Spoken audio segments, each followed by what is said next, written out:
All of you. आज हम लोग आगे क्लास को शुरू करते हैं। प्रश्न संख्या 3 से 1.1 का प्रश्न संख्या 2 तक हम पहले के वीडियो में पढ़ चुके हैं। आज हम लोग प्रश्न संख्या 3 पढ़ेंगे। बस वैसे बनाना है। हम लोग दो संख्याओं तक गुणनखंड निकाले, आवाज गुणनखंड का एलसीएम एचसीएफ निकाल लेते हैं। आज हम लोग 3 संख्या के बारे में सीखेंगे। ठीक है, आसान है। क्वेश्चन देखिए, पढ़ा क्या लिखा हुआ। आवाज गुणनखंड विधि द्वारा निम्नलिखित पूर्णांकों के एचसीएफ और एलसीएम निकालिए। तो क्वेश्चन में पहले क्या दिया है, एचसीएफ, तो पहले एचसीएफ निकालेंगे, फिर बाद में दिया एलसीएम, तो बाद में एलसीएम निकालेंगे। तो वैसे क्वेश्चन है, सेम क्वेश्चन है। तो पहला क्वेश्चन का हल कर देते हैं। प्रश्न लिखा हुआ आपके सामने, यही से सॉल्व लिखिए डायरेक्ट सॉल्व। बस 12 है, पहले 12 का निकाल लेते हैं आवाज गुणनखंड। 2 छक्के 12, 2 तिया 6 और 3 एका 3। फिर 15 का निकाल लेते हैं। 3 पचे 15, 5 एका 5। 21 का, 3 सत्ते 21, 7 एका 7। पहले क्या बोला, एचसीएफ, तो एचसीएफ निकाल लेते हैं हम लोग। एचसीएफ किसका किसका, 12,15 और 21 का, तो कॉमे ही दे दीजिए 21। तो क्या दीजिए, सॉरी, पहले हमको क्या लिखना है, पहले इस नंबर को लिखना। पहले 12, इसलिए 12 क्या लिखेंगे, 1 गुना 2, 2 बार लिखा है, फिर 1 बार 3।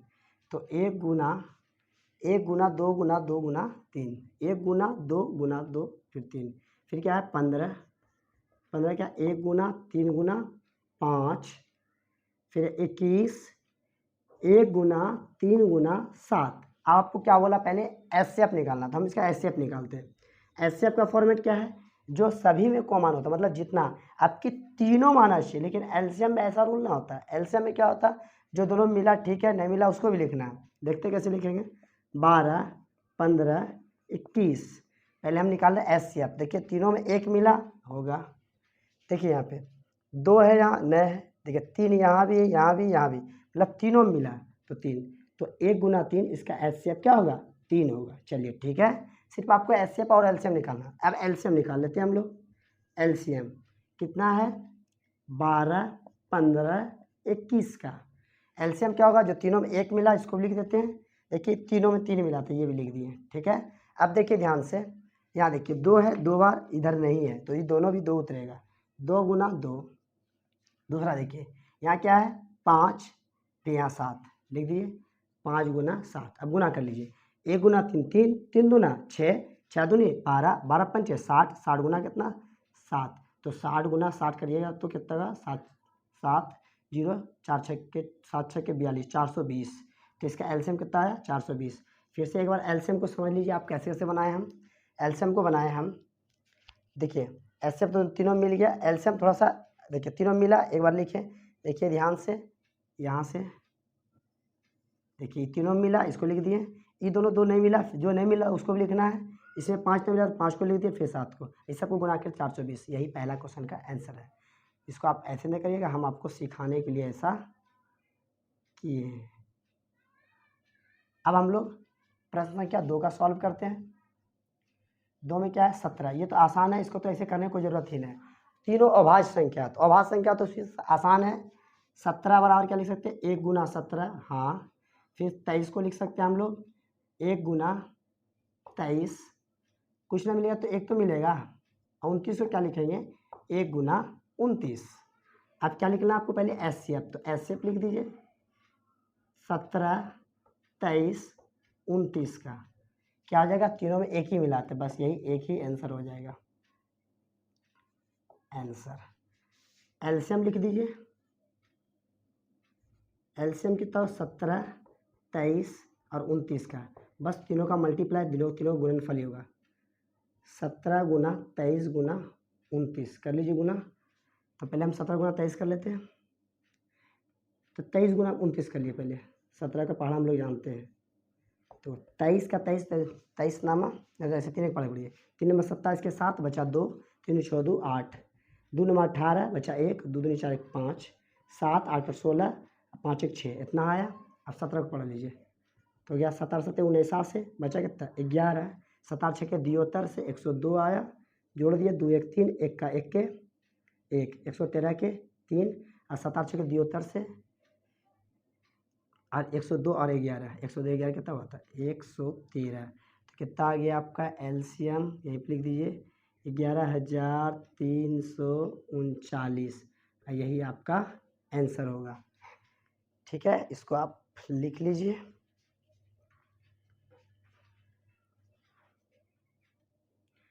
अब हम लोग तीसरे क्वेश्चन के तीसरे प्रश्न को बनाएंगे।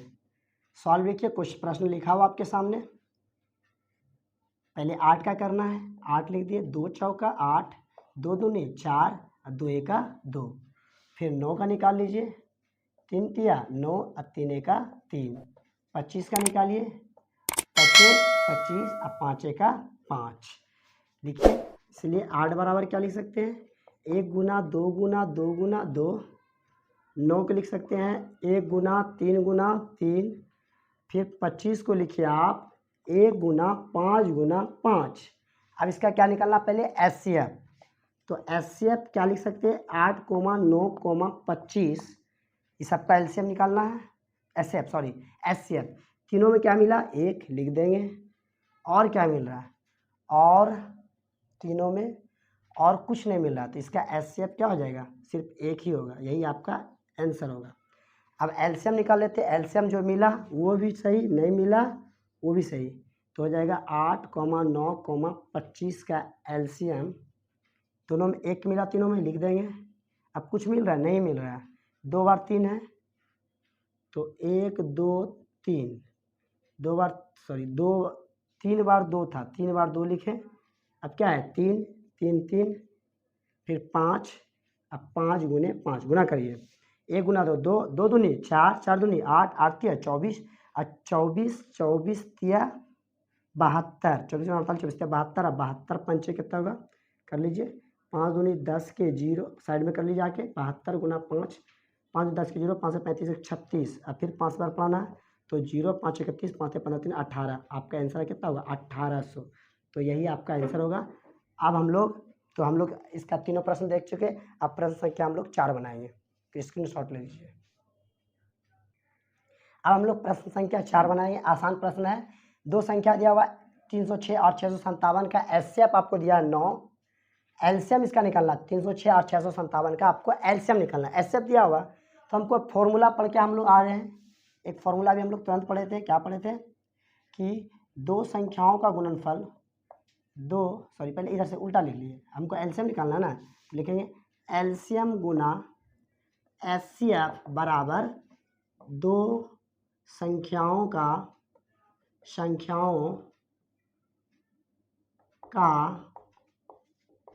गुणनफल। क्या बोला गया, आपको एलसीएम निकालना है, एचसीएफ दिया है और दोनों संख्याओं का गुणनफल। तो संख्या को पता है 306 657, 2 संख्या पता है, बना लेते हैं हम लोग क्वेश्चन। एलसीएम निकालना, तो एलसीएम का तो वैल्यू दिया नहीं है आपको, जैसे तैसे। एचसीएफ कितना दिया, 9 दिया है।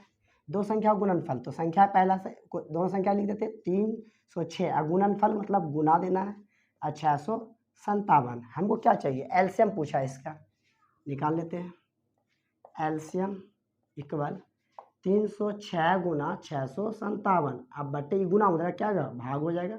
कर दीजिए, 9 तिया 27, यहाँ से करिए, 9 तिया 27 बचा 3, हाँ कट जाए, 9 चौके 36। देखिए 9 से कट रहा, 9 तिया 27, 30 में 27 घटाएंगे तो 3 3 पर 6 36, 9 चौके 36। तो आपका एलसीएम आएगा, एलसीएम बराबर 34 गुना 657। गुना कर लेते हैं इधर साइड में आके, तो आप भी साइड में आके गुना कर सकते हैं। 34 करिए गुना, 4 सत्ते 28 बचा 2, 4 पंचे 20 2 22 बचा कितना 2, 4 से 24 24 2 26, 3 सत्ते 21 बचा 2, 3 पंचे 15 2 17, 3 6 18 18 1 19, 8 2 1 3, 7 6 13 बचा 1, 9 2 11 12 और 1 1 2, तो 22,338, 22,338 यही आपका आंसर आएगा। चलिए, तो आप इसको लिख लीजिए। चलिए, अगला क्वेश्चन नंबर कितना है, 5। हम लोग इसमें आप जानते हैं, प्रूव करा। क्या बोला है कि जांच कीजिए कि क्या किसी प्राकृत संख्या n के लिए 6 पर पावर n अंक 0 पर मतलब 0 पर समाप्त हो सकती है। तो हम लोग प्राकृत संख्या क्या होता है, गिनती की संख्या बोलते हैं, 1 2 3 4 5 6 7 8 9, ये सब क्या है, प्राकृत संख्या। तो आपसे बोला गया है कि दो जो 6 पे पावर कुछ भी पावर हो, जैसे 6 पे पावर 1 हो तो 6 होगा, 6 पे पावर 2 हो तो 36 होगा। तो मतलब क्या 6 पर अगर कोई भी संख्या पावर में 1 2 3 4 5 क्या हुआ 0 पे समाप्त होगा? तो हम लोग चेक करते हैं वो समाप्त होता है कि नहीं करता। तो हम देखिए पहले समझते हैं 0 आने का कंडीशन क्या होता है। कोई भी नंबर सोचिए आप, जैसे हम 10 सोचें, मान लीजिए 10 पे पावर n है एग्जाम्पल के लिए, तो 10 का गुणनखंड करिए कितना होगा, करिए 2 पंचे 10, तो 10 को हम लिख सकते हैं 2 गुना 5, हाँ या नहीं? ठीक है, तो 10 0 आने के लिए अब कुछ और सोचिए, फिर समझते हम लोग। 10 आया, 10 का पावर कुछ भी हो, समझते हैं फिर 10 का पावर कुछ भी हो, जैसे 10 का पावर 2 हुआ तो कितना हुआ 100, 3 हुआ तो कितना हो गया 1000 हो जाएगा। ठीक है, तो हम देखिए क्या 10 तो ये पावर ई क्या प्राकृतिक संख्या 1 2 3 4 कुछ भी रखे तो 0 0 बढ़ता जाएगा। तो हम क्या सीख रहे हैं यहाँ से, पहले 10 का गुणनखंड करते कितना होता 2 और 5 आता। उसी तरह कोई भी 0 नंबर सोचिए, जैसे हम सोचते हैं 20, सोच लेते हैं 20, अगर 20 पे तो ये देखिए लास्ट में 0 है ना, तो ये क्या फॉर्मेट आ सकता है, तो देखिए 20 को जब गुणनखंड किया 2 दूनी 4, चेक कर लेके देखिए 20 2 ढंग 20, 2 पंचे 10, 5 का 5, तो 20 करिएगा तो कितना होगा 2 दूनी 4, 4 पंचे 20। तो हम क्या देख रहे हैं कि फिर देखिए तो इसका गुणनखंड कितना 2 2 5 आया। अब आगे देखिए आप 30 सोचिए, 30, तो 30 का क्या होगा 3 ढंग 30, 2 पंचे 10, अब 5 का 5, 3 6, 3 दूनी 6 6 पंचे 30। ठीक है, अब देखिए हमको यहाँ से हम कुछ देख रहे हैं, क्या देख रहे हैं कि देखिए 0 लाना है जिस भी संख्या को, कुछ भी आप कुछ भी सोचिए, 50 सोच लीजिए, सोचते हैं तो 2 25 बार में आएगा, 5 25, अब 5 का 5, मतलब किसी भी संख्या के अंत में 0 हो, क्या हो 0 हो, तो उसमें देखिए कुछ ना कुछ कॉमन आ रहा है। क्या कॉमन आ रहा है, ये 2 और 5, 2 और 5, 2 और 5, 2 और 5 है ना।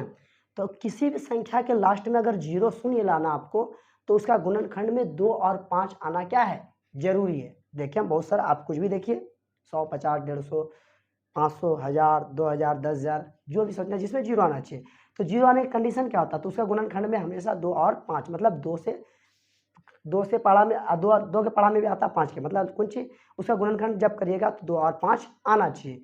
तो हम यहाँ से क्या सीखें कि किसी भी संख्या के अंत में अगर 0 लाना है, किसी भी संख्या, तो 2 और 5 तो आएगा, उसके अलावा कुछ भी आ सकता है। देखिए यहाँ पे 2 5 आया, 3 आया, 2 5 आया, फिर 5 आया, 2 5 आया, तो कुछ भी आ सकता है, लेकिन 2 5 रहना जरूरी है। तो 2 5 क्या होगा उसमें कॉमन। तो हमको किसी भी संख्या के अगर पावर में कुछ भी हो, पावर के उसके अंत में 0 लाना है, वो 0 पे समाप्त होता हो, तो उसका गुणनखंड हमेशा 2 और 5 होना चाहिए, उसके अलावा कुछ भी हो सकता है। तो हम लोग इसके प्रश्न को बनाते हैं। तो हम लोग यहाँ से कॉन्सेप्ट सीखें कि किसी भी संख्या में 0 अंत में 0 लाने के लिए उसका गुणनखंड क्या होना चाहिए, 2 और 5 होना चाहिए। चलिए हम इसको मिटाते हैं और हम लोग देखते हैं इसको कैसे लिखते हैं। तो लिखिए सॉल्व यहाँ से क्या लिखने वाला है, जांच कीजिए कि क्या किसी प्राकृतिक संख्या n के लिए, प्राकृतिक संख्या n इसे पावर n के लिए अंक 0 पर समाप्त हो सकती है। चेक कर लेते हैं, तो लिखेंगे 6 पे पावर n का अभाज्य गुणनखंड कर लेते हैं। तो 6 को हम कैसे लिख सकते हैं, 2 तिया 6 पे पावर n, ऐसे लिख सकते हैं, कोई दिक्कत नहीं, 6 लिखिए या 2 तिया 6 लिखिए। तो इसका गुणनखंड क्या आया, 2 तो आया, सही बात है, लेकिन 3 5 आया नहीं, तो इसको हम फिर अलग करके लिख सकते हैं, कैसे लिख सकते हैं, 2 पे पावर n गुना 3 पे पावर n। तो बताइए ये संख्या शून्य पे कुछ भी पावर रखे तो शून्य पे समाप्त होगा, नहीं होगा। क्यों, क्योंकि यहाँ पे देखिए अभी हम तुरंत देखें किसी भी संख्या के अंत में अगर 0 लाना है तो उसका गुणनखंड 2 5 आना ही चाहिए। देखिए 3 आया लेकिन 5 भी आना चाहिए, लेकिन 5 इसमें नहीं है। तो इससे क्या पता चलता है कि ये संख्या जो 6 है वो 0 पर कभी भी समाप्त नहीं होने वाली है। मतलब इसके पावर n कुछ भी पावर रखिए 6 पर तो वो 0 नहीं आएगा, इसका कहना मतलब ये है। तो लिख दिए, लिखेंगे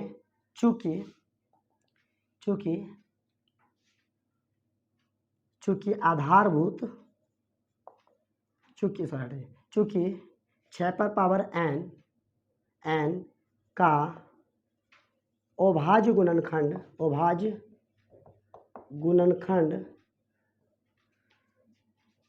दो दो तथा 3 है, जबकि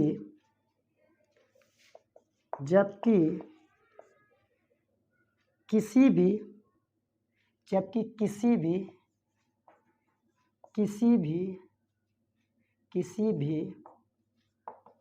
प्राकृत संख्या n के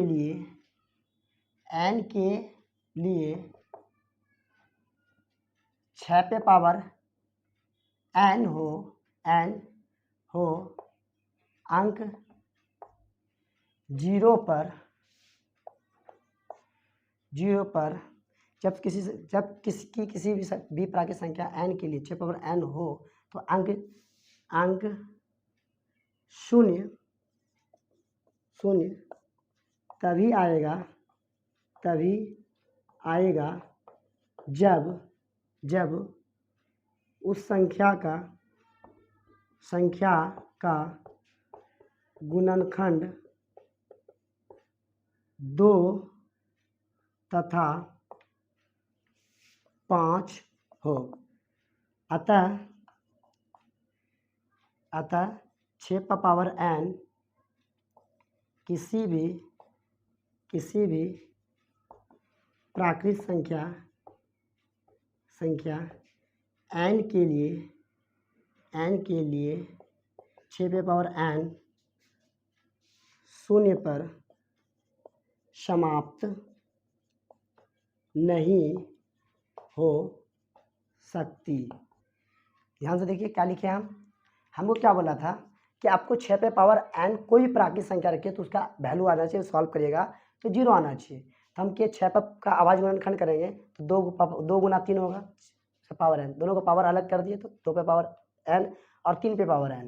तो 6 का आवाज गुणनखंड 2 और 3 है, क्या है 2 और 3 है, जबकि किसी भी प्राकृत संख्या n के लिए 6 पावर n को अंक शून्य तभी आएगा जब उस संख्या का गुणनखंड 2 तथा 5 हो। अतः 6 पे पावर n किसी भी प्राकृत संख्या n के लिए 6 पावर n शून्य पर समाप्त नहीं हो सकता। ठीक है, तो आप इसका स्क्रीनशॉट लीजिए। अब हम लोग प्रश्न संख्या 6 बनाएंगे।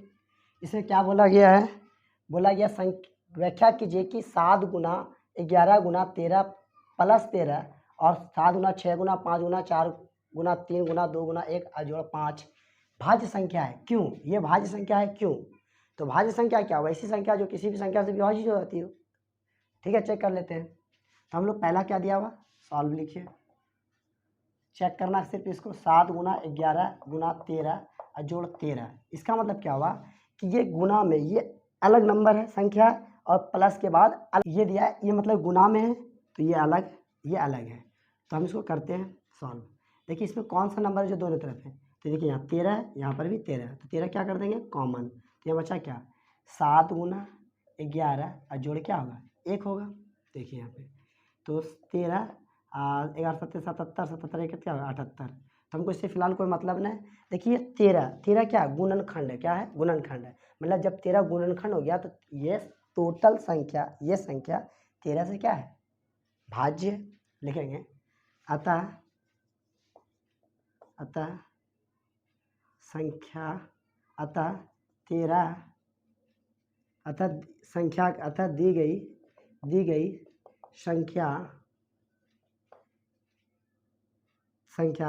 13 से भाज्य है क्योंकि गुणनखंड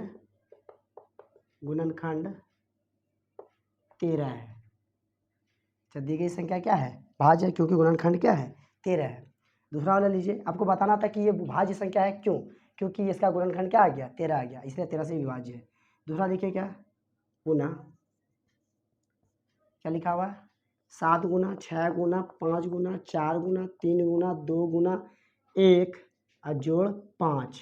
देखिए यहाँ पर भी कोई संख्या है 5 5, देखिए दोनों तरफ है ना, तो 5 क्या हो जाएगा यहाँ पे कॉमन हो जाएगा, तो क्या हो जाए 7 गुना 6 अभी 5 निकल गया तो खत्म, 4 गुना 3 गुना 2 और गुना 1 और जोड़ कितना होगा 1।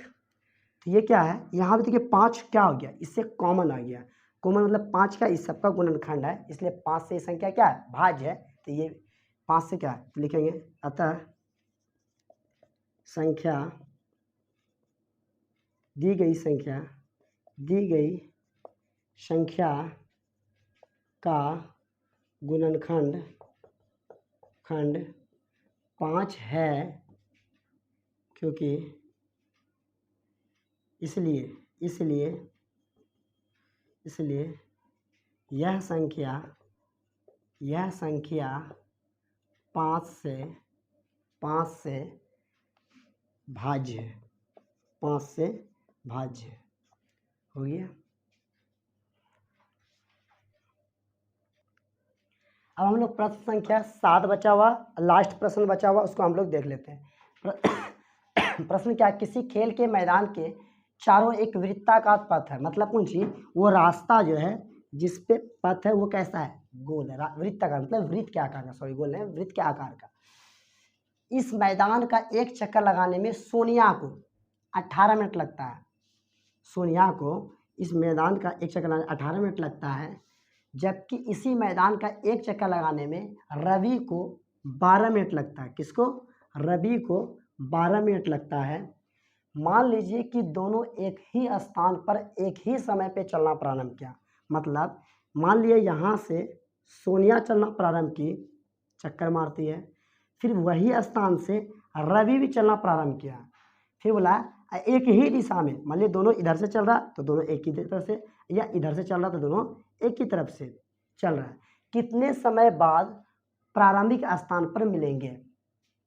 ठीक है, सोनिया एक चक्कर 18 मिनट में लगाती है, रवि वही एक चक्कर 12 मिनट में लगाता है, तो कितने समय में, कितने मिनट में, दोनों मिनट में है, टेंशन नहीं, अगर टाइम अलग अलग रहता है मेजरमेंट, जैसे सेकंड घंटा कुछ रहता तो उसको चेंज करना पड़ता, दोनों मिनट में है, तो कितने मिनट के बाद पुनः वो दोनों एक जगह पर मिलेंगे।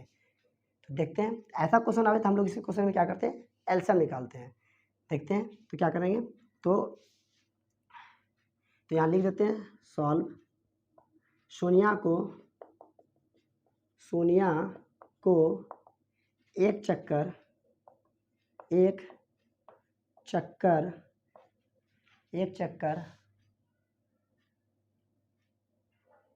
अगर पता इस पर एक चक्कर लगाने में लगा समय कितना समय लगता है, 18 मिनट। ठीक है, एवं रवि को एक चक्कर लगाने में लगा समय बराबर 12 मिनट। ठीक है, रवि एक चक्कर लगाता है 12 मिनट में, तो अब बोलिए दोनों कब मिलेगा, तो दोनों का हम क्या करेंगे, एलसीएम निकालेंगे। तो वैसे किसी भी 18 आवाज में निकालना, 18 2 नंबर 18, 3 तिया 9 और 3 एका 3, फिर निकाल लेते हैं 12, 2 छक्के 12, 2 तिया 6 और 3 एका 3, इसलिए 18 क्या लिख सकते हैं, 1 गुना 2 गुना 3 गुना 3, और 12 को लिख सकते हैं हम लोग 1 गुना 2 गुना 2 गुना 3। दोनों क्या निकालेंगे, दोनों एक ही जगह पे कब मिलेगा, दोनों का एलसीएम निकाला ऐसे प्रश्न में, तो दोनों का एलसीएम निकालिए। तो एलसीएम निकालिए 18,12 का, तो एलसीएम का जो मिला उसको भी लिखना है, 1 मिला लिखना है, 2 मिला एक बार, 3 मिला एक बार, ये देखिए ये 2 और 3 एक्स्ट्रा है, तो 2 और 3 फिर लिख दिए, तो द्वितीय 6 6 12 12 36। इसका मतलब कि 36 मिनट बाद दोनों वही स्थान पे एक साथ मिलेंगे। तो लिखिए, तो लिखेंगे अतः 36 मिनट बाद वे पुनः प्रारंभिक स्थान पर मिलेंगे,